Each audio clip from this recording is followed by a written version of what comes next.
কবি শ্রী সুবোধ সরকারের লেখা কবিতা আপনি আজকে আমার নিবেদনে রইল। আপনাকে আমার কখনোই ঈশ্বর বলে মনে হয়নি। আমি যখন ক্লাস 8-এর ছাত্র, ক্যান্সারে বাবা মারা গেছেন।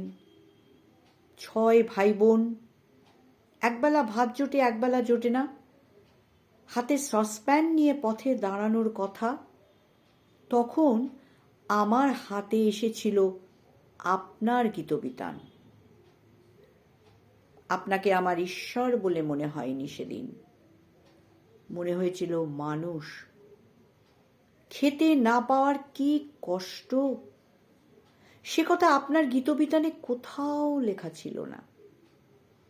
ক্যান্সারের কি কষ্ট, সে কথাও লেখা ছিল না গীতবিতানে।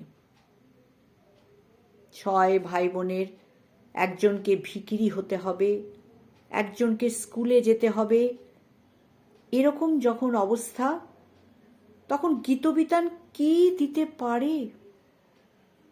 কি দিতে পারে আপনার লেখা? আমার সামনে তখন দুটো পথ খোলা। এক, নিম গাছের নিচে কাপড় পেতে বসে পড়া। 2, বন্দুকের নলি শক্তির উৎস। চীনের চেয়ারম্যান আমাদের চেয়ারম্যান। দুদিকে 2 দেয়ালে লেখা দুটো স্লোগানের মাঝামাঝি দাঁড়িয়ে পড়া। কিন্তু আমি রাত জেগে আবিষ্কার করলাম, পাতায় পাতায় আপনি আমাকে লিখে রেখে গেছেন। পাতায় পাতায় সে কি হাহাকার, পাতায় পাতায় সে কি কষ্ট, পাতায় পাতায় সে কি ছটফটানি। বিন্দু বিন্দু ঝরে জল, জল নয় খিদে। হ্যাঁ, একটা গোটা পৃথিবীর খিদে লিখে গেছেন আপনি। আপনাকে আমার ঈশ্বর মনে হয়নি কখনো, পাদ্রী মনে হয়নি।